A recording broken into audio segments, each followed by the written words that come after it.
জলপাইগুড়িতে একটা ইতিহাস।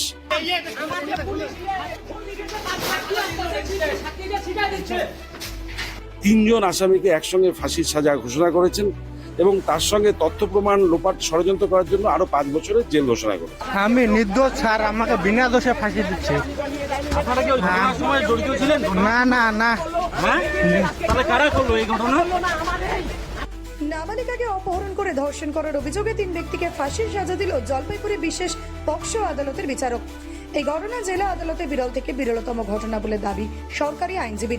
দোষীদের ফাঁসির সাজা হওয়ায় খুশি নাবালিকার বাবা। বিরল থেকে বিরলতম ঘটনা, কারণ একটি 16 বছরের নাবালিকা মেয়ে যে 10ম শ্রেণীতে পড়াশোনা করতো একটি মাদ্রাসা স্কুলে, তাকে অপহরণ করে নিয়ে যাওয়া, তাকে বারংবার 3 জন মিলে ধর্ষণ করা এবং তাকে হত্যা করে তথ্য প্রমাণ লোপাট করার জন্য পায়খানা সেপটিক ট্যাঙ্কের মধ্যে তার বডি রেখে ফেলে দেওয়া, এটা হচ্ছে একটা বিরলতম ঘটনা এবং 3 জনকেই আজকে মহামান্য আদালত ফাঁসির সাজা হয়েছে।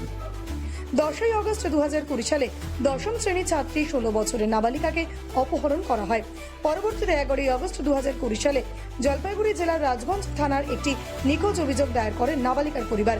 পুলিশের তদন্তে নেমে জানতে পারে রহমান আলী নামে এক ব্যক্তি নাবালিকাকে অপহরণ করে চটের হাটে নিয়ে গেছে। এরপরেই নাবালিকাকে বিভিন্ন জায়গায় নিয়ে যায় অভিযুক্ত রহমান আলী ও তার 2 সঙ্গী। তারা 10 দিন ধরে ওই নাবালিকাকে লাগাতার ধর্ষণ করে। এরপর নদীর ধারে নিয়ে গিয়ে শ্বাসরোধ করে খুন করে অভিযুক্তরা। খুনের পর নাবালিকার মৃতদেহ লোপাট করার জন্য একটি পায়খানা সেপটিক ট্যাঙ্কে ফেলে দেয়। পুলিশ প্রথমে রহমান আলীকে গ্রেপ্তার করে তাকে জিজ্ঞাসাবাদ করে। পরবর্তীতে জামিরুল হক ও তামিরুলকে গ্রেপ্তার করে। এই কেসে মোট 27 জন সাক্ষী দিয়েছে বিশেষ পক্সো আদালতে। গতকালই অভিযুক্তদের দোষী সাব্যস্ত করে বিচারক আজ সাজা ঘোষণা করল বিশেষ পক্সো আদালতের বিচারক রিন্টু সুর। আজকে একটা মামলায়